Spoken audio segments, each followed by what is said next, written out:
A bettor winning 53% of spread bets at -110 holds a real advantage. About 1.2% on every dollar staked.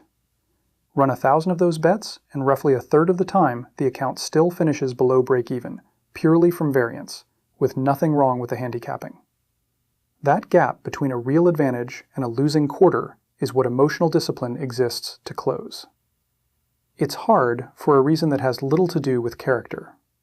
Most skills return a signal readable within a few attempts. Betting returns one so noisy that separating a small advantage from luck takes tens of thousands of wagers, and almost nobody places that many. The decision gets made in the dark, and the mind fills that dark with feeling. Next, what a losing month proves. Break even at -110 is 110 divided by 210, 52.381%. A 53% bettor clears it by 0.6 of a percentage point, and establishing at 95% confidence that a margin that thin is real rather than noise takes something on the order of 25,000 bets. Shorter samples say very little. After 1,000 wagers, a true 53% bettor's confidence interval still runs from 49.9 to 56.1%, and plenty of the outcomes inside it lose money. After 100 wagers, it runs from 43 to 63. 100 bets is not a verdict on anybody's process, however strongly the last fortnight felt like one. Losing runs fall out of the same arithmetic. 10 straight losses turn up about once in every 1,900 sequences of 10 at that win rate, which sounds rare until it's spread across a season, and every run arrives dressed as evidence. The harder finding is that most bettors have no 53% to defend. The economist Stephen Levitt studied 19,770 wagers placed by 285 entrants in a high-stakes handicapping contest run over the 2001 NFL season, and published the results in the Economic Journal in 2004. Entrants won 50.1%, comfortably under break-even, and skill didn't persist. How well a bettor had done by a given week carried no predictive value for the weeks after it, and the spread of results across the field looked like independent coin tosses. Levitt is careful about what that shows. Around 18% of the picks were never made, and he says filling that gap by simulation pushes his own test toward finding nothing. The result still cuts against the argument here as much as anything else. Discipline protects an advantage a bettor already holds and cannot create one, so immaculate self-control with nothing behind it just loses the vig at a steadier rate. Next, tilt and the chase. Tilt came into betting from poker, where it names the state in which frustration has taken the wheel from judgment. A backdoor cover. Garbage time. A missed extra point. The trigger is usually small and the response usually isn't. Billy Walters ran one of the most successful betting operations in Las Vegas across 3 decades and wrote it up in a 2023 memoir called Gambler. Describing the pattern to Yahoo Sports that August, he sketched the Sunday everybody recognizes. 3 or 4 games gone at once, no read at all on the Monday night line, and the bet goes down anyway to get level. He called it suicide, and then said he'd done exactly that when he was younger, which carries further than a rule handed down by somebody claiming never to have broken it. The chase feels airtight from inside. $200 down, 200 on the next game, ledger clean. But the question has quietly changed from whether a number is wrong to whether a bet can make the afternoon stop hurting. And those two pick out different games at different stakes. The chase bet is nearly always the larger one. Bad beats set this off more reliably than ordinary losses because they read as unfair. The right side, covering with 2 minutes left, and something meaningless takes it away. The anger that follows answers an injustice rather than a loss, which is why arithmetic offered to somebody mid-beat accomplishes so little. Next, the rule of thumb that breaks at the top. The same staking advice turns up on every site that discusses this. Risk 1 to 3% of the bankroll per bet. Walters gave Yahoo that range too, and as a range, it's defensible. The trouble is the top of it. The Kelly criterion, set out by John Kelly of Bell Labs in a 1956 Bell System Technical Journal paper, gives the stake that maximizes long-run growth. At -110 with a 53% win rate, that stake is 1.30% of bankroll, and expected growth falls back to zero at twice Kelly, 2.60%. A flat 3% on a 53% advantage, therefore, sits past the point where staking more leaves a bettor poorer over time.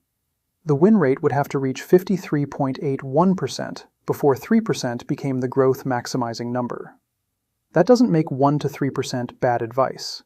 It makes it advice with a hidden variable, and the variable is the one quantity a bettor cannot observe about themselves. Next, thin evidence. Underneath the advice. Writing on this subject leans hard on sports psychology, and the evidence underneath is thinner than the confidence with which it gets repeated.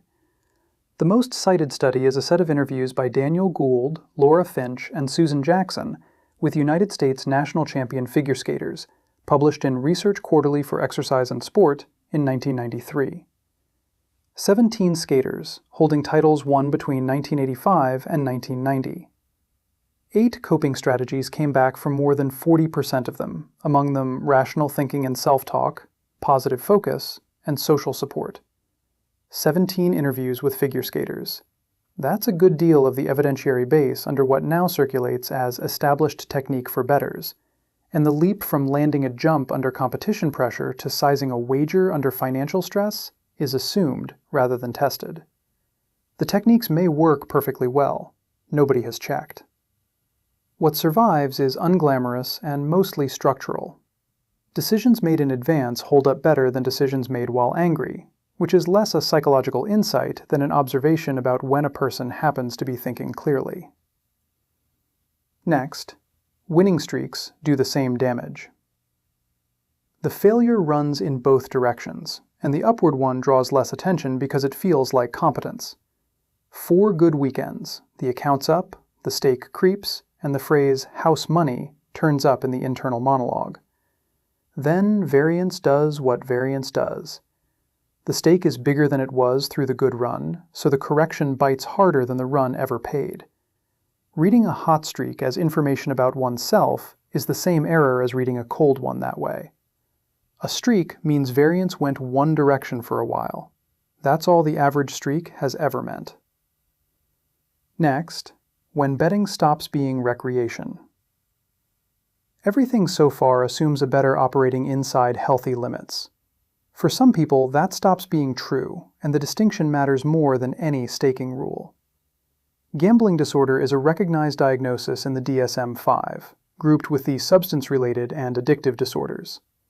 In its 2024 national survey, the National Council on Problem Gambling found close to 20 million American adults reporting at least one problematic gambling behavior many times over the previous year. That's down from 27.5 million in 2021 and still above 2018. The signs worth taking seriously are the ones that repeat. Limits on time or money that keep failing. Larger stakes needed to feel what smaller ones used to deliver. Chasing that carries on after the pattern has been recognized. Several of those together is a reason to talk to somebody qualified, and that judgment is not one to make from a video. In the United States, the National Council on Problem Gambling runs the National Problem Gambling Helpline. Since January 2026, the number has been 1-800-MY-RESET.